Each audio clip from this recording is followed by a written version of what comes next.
Hi, I'm Tim of the 1916 Company, announcing our all-new 1916 Company app. Check out our all-new community features, including wrist time, where you can log the watch you wear, how often you wear your watches, and see a graphical representation of how you use your collection. But wait, there's more, because this wrist time feature allows you to post in real time to our live feed of user wrist shots. Our community functions also include professionally moderated discussions, all sorts of views, debate, insights into what people want to say about the watches of our times, and all your favorite features are coming back, including media, editorial from Jack Forster, video from yours truly. You can continue to build your online collection and your wish list, plus all the commercial features are back. Buy, trade, and sell through the app, browse our global inventory of pre-owned and new watches. A wrist shot could begin the process of a trade or a purchase. Find the 1916 Company app on the Apple App Store and Google. Hi, this is Tim of the 1916 Company here with Jack Forster. Jack, vintage means old. Neo means new. Neo-vintage, what the heck does that mean? Where did it come from? When was the first time you heard it? It's a term I regard with some skepticism because it sounds like an oxymoron, and it also sounds like a way of packaging something as desirable that people didn't actually desire until they were packaged as something desirable. Which basically may like be an unfair. eBay strategy. Right. Which may be unfair, and I think that that's something worth talking about. But I don't remember hearing the term neo-vintage until fairly recently, and I couldn't put a specific calendar date on it. But the term itself has probably been around for a lot longer than it has been part of the common currency of watch terminology, but I don't remember hearing it thrown around more than very, very occasionally until, I don't know, within the last 3 to 5 years. I would say about the same, maybe 5 years. 5 years ago, I started hearing the terms new vintage and neo vintage. And there's one part of me that thinks this is just an attempt by people who have hardware to try to make it sound more special than it really is. But at the same time, there is this part of me that understands we have to have an evolving definition of vintage. Because if a 40-year-old watch was vintage back in the 90s, well, at this point, watches from the 80s would qualify as vintage by that standard. So there does have to sort of be like an advancing, almost like shroud of vintage status. Maybe we just have to explain that there's classical vintage, which is like pre-Quartz crisis. The 40s, the 50s, the 60s, the 70s, and then anything after the Quartz crisis, like Gordon Gekko era to the present, is new vintage. It's almost like at Pebble Beach, when you've got your Duesenbergs, your Bugattis, and your Bentleys. Those will always be the kings of the show circuit, but now you've also got 60s muscle cars. Yeah, how does it break down in the car world? In the car world, you've got terminology like classics that are defined by car clubs that generally bestow this status. But everyone agrees that the interwar Bugattis and Lagondas, Talbot Lagos, Delage type stuff, all that is the original collector scene. Like back in the 1950s and 60s, those things were already understood to be collectible. Sure. And they're still considered to be the classics and the core of what happens at Pebble Beach or the Greenwich Concours or Amelia Island. But you also go and you find dual Ghias, you find fuel-injected Stingray Corvettes, you find Ferrari 275 GTB4s. So the car world understands that vintage is an advancing horizon. Does the watch world understand this? I think probably not to the same extent, because the whole explosion of interest in collecting watches is really something that, it had, broadly speaking, 2 phases. It had the pre-Instagram phase and the post-Instagram phase. And in the pre-Instagram phase, you're going back far enough, you're going back to the sort of late 90s, early internet bulletin board services. These are people who were, like myself, were around when watches that are now being described as neo-vintage were still being made. We're still in different companies' catalogs. So I think that it makes a lot more sense, rather than try to define a specific period of, well, let me back up. I think part of the reason that people tend to focus on a specific period of time with watches is because watch collecting is not nearly as mature as car collecting. It's not nearly as well developed. Just hasn't been around for as long at scale. And I think the second reason is that because of the Quartz crisis, there was a period where a lot of modern brands were finding a new identity and were finding a new design language for themselves, between, say, 1985 and the early 2000s, where there was a lot of stuff that just seemed kind of odd. It looks a little bit strange to modernize. It looks a little bit more of its time than we would like it to. So something along the lines of anything Genta was doing in the 80s as opposed to the 70s. Exactly. And like Genta's Cartier Pasha with the bar-covered dial. Like, that was considered very fashionable in its time. Yeah, and I think Genta is a perfect example of Genta watches made under his name are a perfect example of watches that are plausibly characterized nowadays as neo-vintage. But in 40 years, I don't know that it makes sense to use the term. I think you have to draw a line in the sand, and for me, that line is pretty much it's 1980. Like, I think that's when you start to see the recovery from the quartz crisis. You see mechanical making a comeback as a luxury product. And I think anything before that is going to be considered almost like your interwar classic cars. Like, those will always be considered classics, and the stuff made before 1980 will always be considered vintage. And I think what comes after, it's almost like we've got Radwood in cars, where now 80s and 90s cars have their own car shows. I think we need a new category for newer stuff. And if we had one category of epoch or period every 40 years, I don't think we're going to wind up with too many of them. So I think that neo-vintage not in our new lifetime. vintage, yeah, that's true. We won't have too many more 40-year cycles. So I'm lucky if I get another one. But yeah, I do think we need this terminology for watches made more or less since the millennials have been alive. So do you think that neo-vintage is the appropriate term? I think neo-vintage is a placeholder for something more meaningful and more accurate. I think we're still searching for a name for this.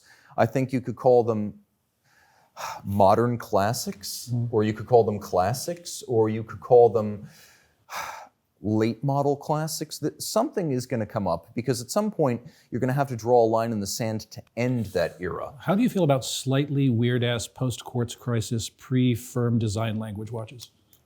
I think it's long. It works better as an acronym. Yeah.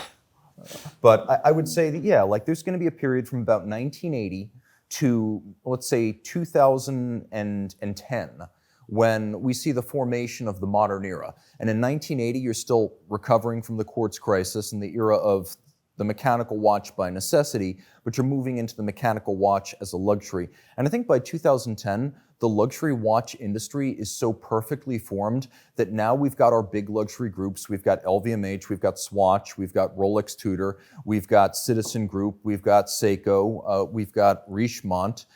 And I think the structure of the modern industry, with the independents, the groups, with global distribution, internet dissemination of information, we're now into what we can recognize as the modern era by 2010. So maybe we're actually out of the era of new vintage now. So what can we say about 1980 to 2010?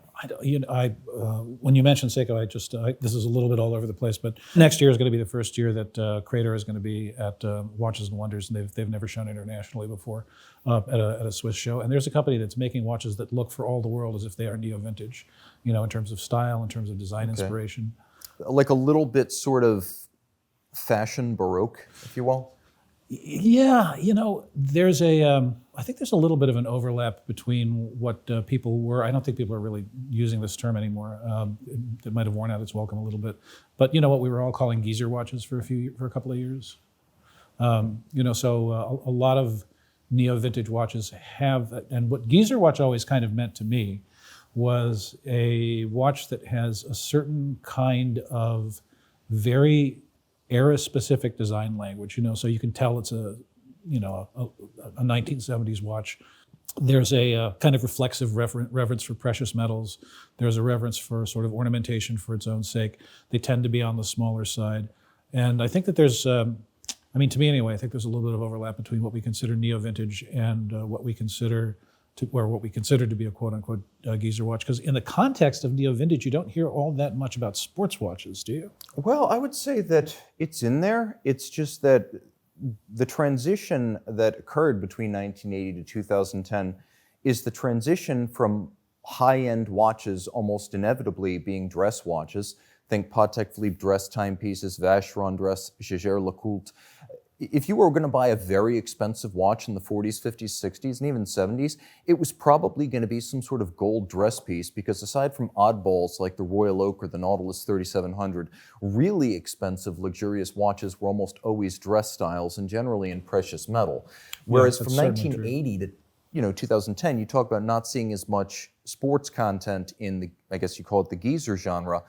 We were sort of transitioning from a period when the level was none to a period when the level was almost by default a sports style. So that's what I see happening in that period from like 1980 to 2010, whether you call it geezer watches or new vintage. And I see the modern era taking shape. And at the very beginning, it looked nothing like the watches of today. Whereas by 2010, I mean, we have some watch models that are still in their design iterations from 2010s. Yeah. Like we just passed the 2007 45 millimeter Blancpain 50 Fathoms, and we got the 5010, now it's 42. So we're just moving out of that period. I think the crystallization of sports designs, GMTs, chronographs, dive watches, as the choice by default, that's really where we are now. And in 85, 90, 95, we weren't there yet.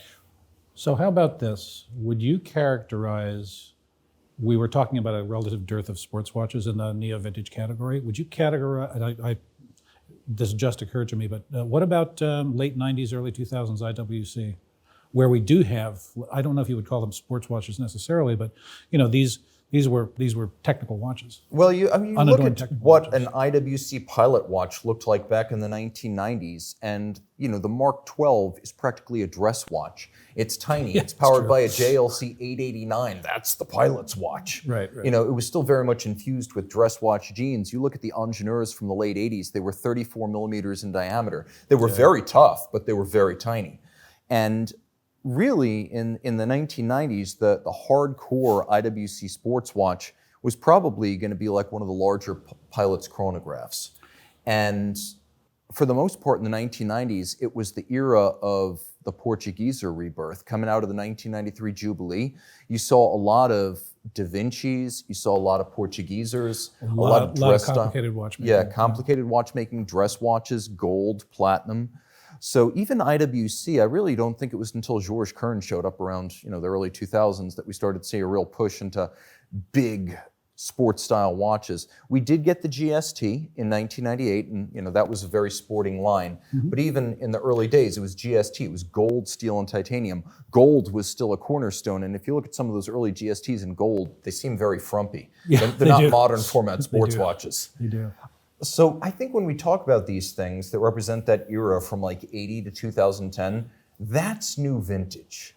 And that also incorporates a lot of early work by what we now consider to be the independents, because you've got to have some way of describing an early FP Journe watch as distinct from the current production, because there is no FP Journe branded watch prior to 1999. So if you have a brass movement from 1999 to 2004, to me, that's an early formative piece that's very different from what he's selling now. That's a new vintage watch, and it's true with De Bethune, it's true with Kari Voutilainen, it's true with Roger W. Smith. Like all these indies, Erwerk in the late 90s, they got started during this period, and there were literally none of them practicing in 1975. Even guys like Vincent Calabrese and Sven Anderson and Alain Silberstein, they really got rolling in the 80s. Right. So they were the earliest. Yeah, and there are certain categories of neo vintage watches that, or what's the term you're proposing now? New vintage. I think new vintage, neo vintage, or I would like to call them modern classics. I like that because to me that encompasses the notion that they're both relatively recent phenomena, but also that they deserve the same respect as vintage.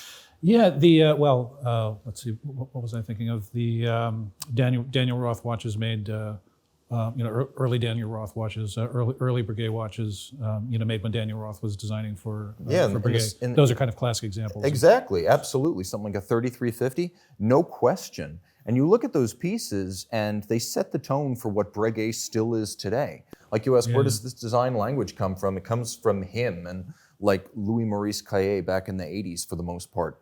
And a lot of those were very formative. They were smaller. A lot of them were solid case back initially, and the volume was much lower. But that design language is still with the brand today. And so very important, very influential, very consequential. We start to look at independent masters and try to figure out, where did they work before they were working under their own name? That's one of the reasons the Cartier Tortue Monopoussoir is so desirable. It's one of the few instances where we know this is a watch that incorporated work from Denis Flageolet and FP Journe before they were big deals. Right. Normally that stuff is all protected by NDAs, but that is also part of that era. Sven Anderson, I think he did a Pasha for Cartier. So there was that involvement of people who are now considered to be modern masters. Vincent Calabrese is another great yeah. example. Even the first Coram Golden Bridge didn't break cover till 1980. So the whole concept of neo-vintage or new vintage as something that people have recently discovered is, the longer you look at it, I mean, at first it seems perfectly understandable that this is a genre of watches. It seems to make perfect sense that this is an era of watchmaking and a genre of watches, if you can call it a single genre, that people hadn't really paid much attention to up until fairly recently. But on the other hand, the longer you look at it, it seems kind of weird that people hadn't, because all of those beautiful early Breguets and all of those, you know, beautiful early Daniel Roths and all of those fascinating, if admittedly sometimes really, really out there, you know, Gerald Genta, like the Grand Sonnerie is, I think, the ultimate example. You know, those watches, they have the same qualities now that they did 10 years ago, 15 years ago. I think part of this is just like what you see with the car market. The first thing to go nuts is going to be classical Ferraris. The next thing to go nuts is going to be Lamborghinis. Then it's going to be Maseratis. Then it's going to be Jaguars, Alfa Romeos, MGs, Triumphs. You see what I'm saying? People grab... And you end up spending $10 million for a Datsun 280Z. Exactly. People grab the most obvious watches first. And I think once you've taken all of the vintage Rolex, the vintage Patek off the market, you know, once you've taken all of the early Journes and you've taken all of the Voutilainens, you've taken all the Daniels and the Roger W. Smith built Daniels watches off the market, people start asking, okay, well, what's left? Even the Roger Dubuis stuff from the mid to late 90s isn't cheap anymore. Well, what can I find that's worthwhile? Well, what about the Breguet pieces from, you know, the era when they were still external to the Swatch Group, back when Daniel Roth was both the lead watchmaker, but also the creative lead behind the designs. And I think that's just what happens. Those are maybe the 8th or 9th thing that comes to mind, and the market takes the obvious stuff off the table first. That's just what happens. What do you think about neo-vintage or new vintage quartz? I mean, there's a lot of beautiful watch design from that era that, you know, let's talk about the 70s, the Laureato. Yeah, well, I like them. It's a very cool watch, and you know, if you sort of compare it to the other two luxury integrated bracelet sports watches of the time, it's actually the only one that was in-house designed and had an in-house movement. Well, yeah, consider this: the first Laureato with a mechanical movement, I don't believe, was made until the 8010 in 1996. Yeah, exactly. So that whole time, they were quartz movements, and they were very estimable watches. They're still working today.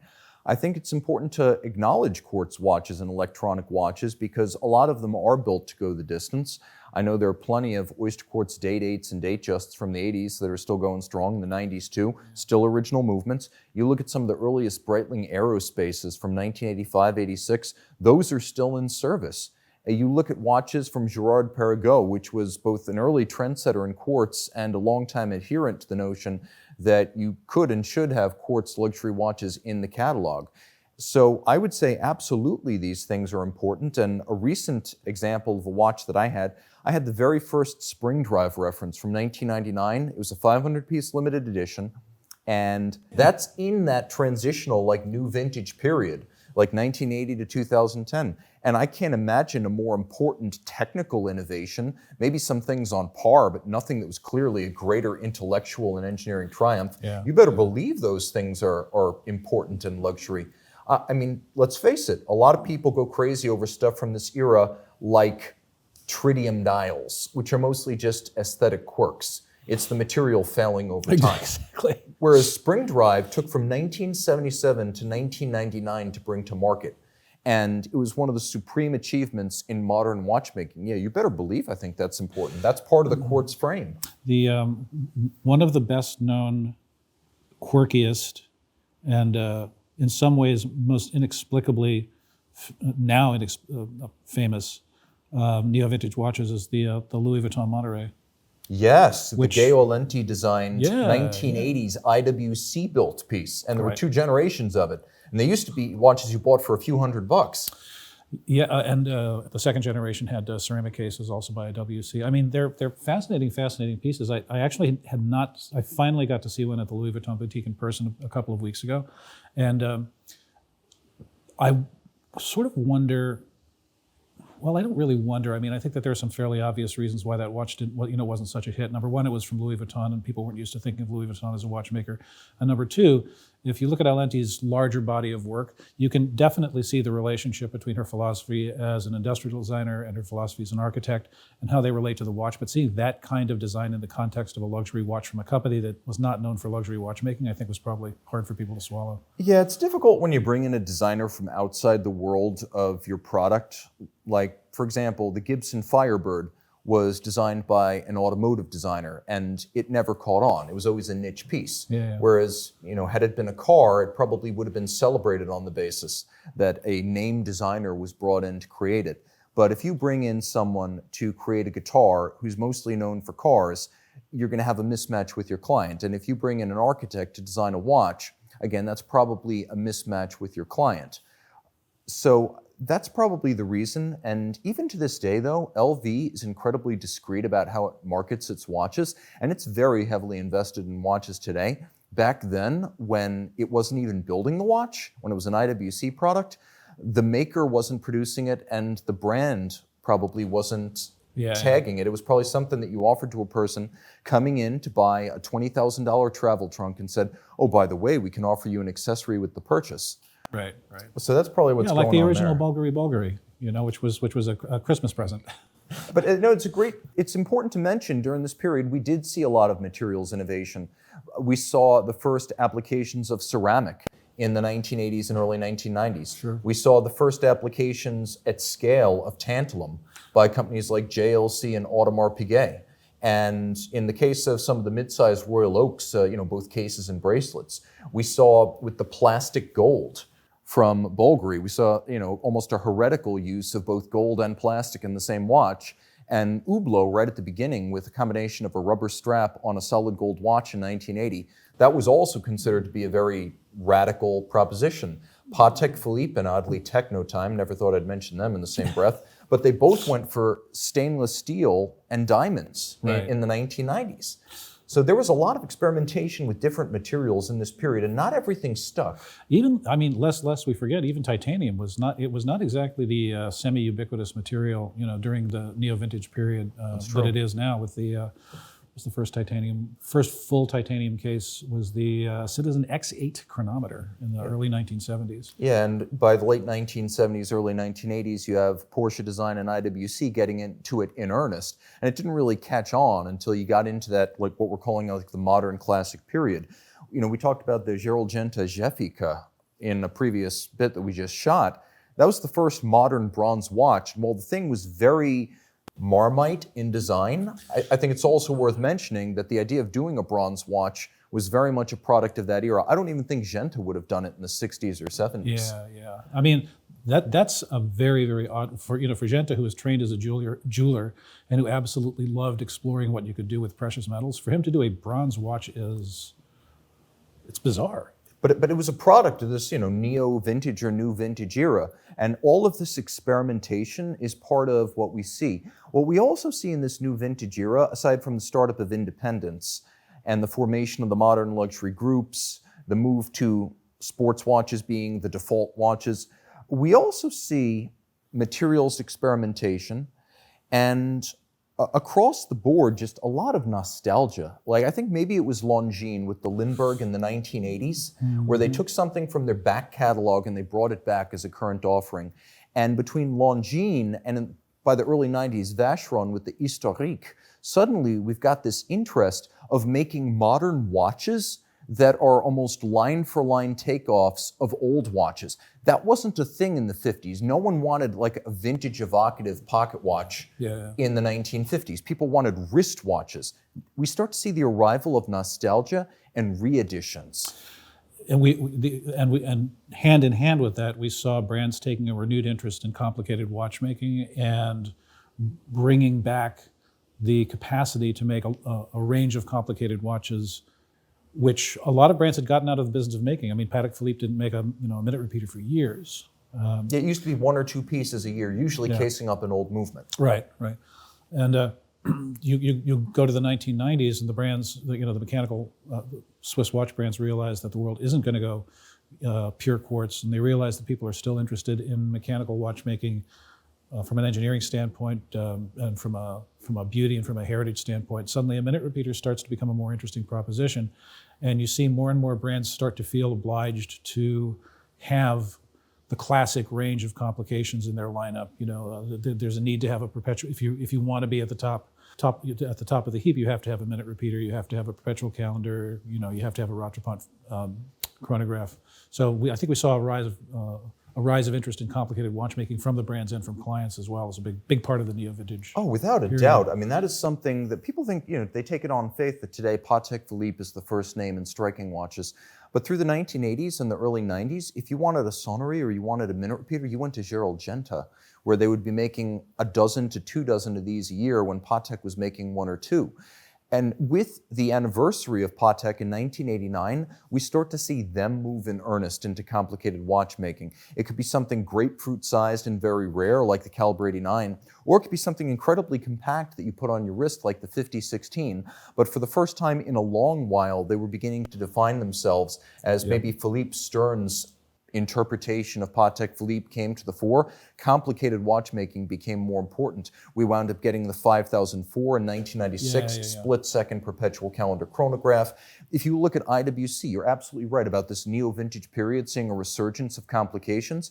In 1985, people forget that the first Kurt Klaus perpetual calendar, it was actually an ingénieur. And a few months later, the Da Vinci perpetual calendar chronograph came out. And then we also saw in 1990, the IWC Grand Complication, the 3770, where now we've got Hanno Bircher's design, we've got Kurt Klaus and their, mechanically programmed perpetual calendar. We've got a pre-Audemars Piguet, Renoir Papi, doing the minute repeater. And then by 1993, you have Il Destriero, and you've got the most complicated IWC ever made, a true grand complication, but also with a tourbillon now. The minute repeater version of the Portuguese came out 2 years later.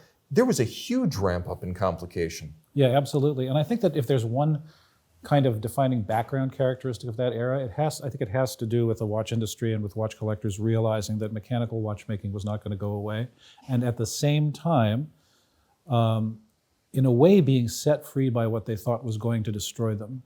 So when the whole project of affordable, reliable precision timekeeping is given over to Quartz, which is what happened, then it looks like you're in trouble, right? It looks like if you're a company like IWC, it looks like you're screwed.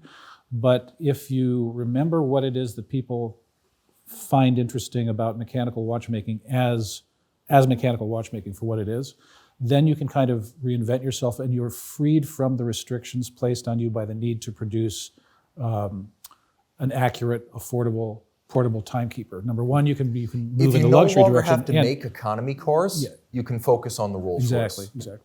Thank you. That's what I was trying to get out.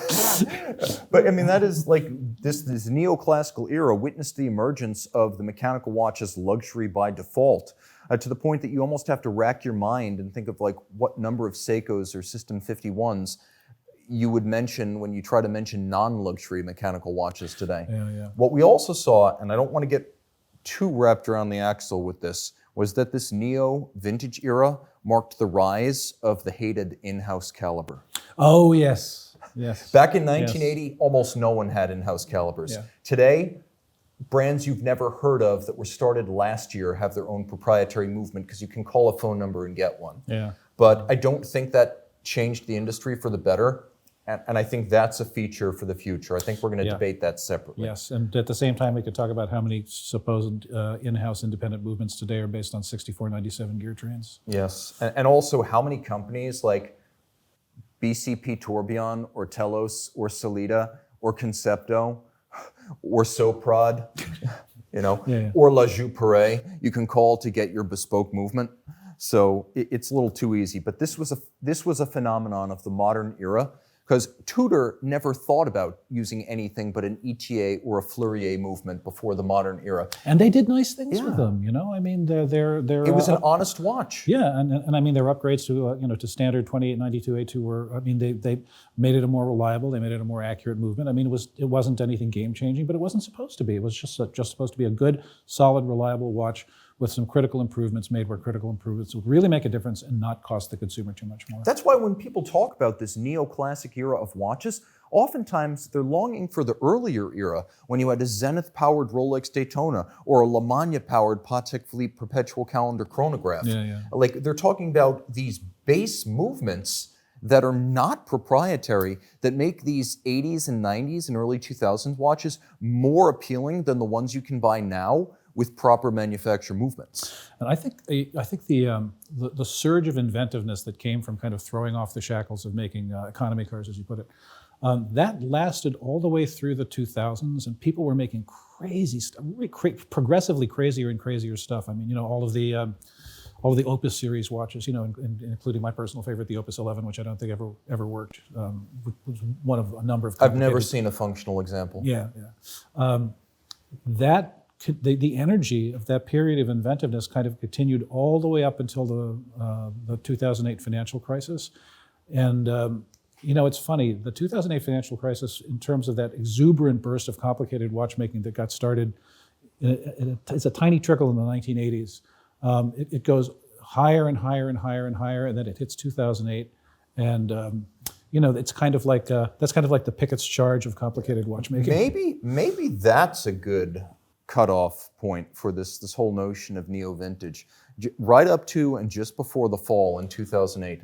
Because I think there's a clear mark before and after, everything from the style of watches, the size of watches, the price of watches, the bombastic escalation of complications, 2, 3, 4 tourbillon. There was a palpable change after 2008, and maybe that truly is the end of the neo-vintage or the new classic era. I would even propose something else.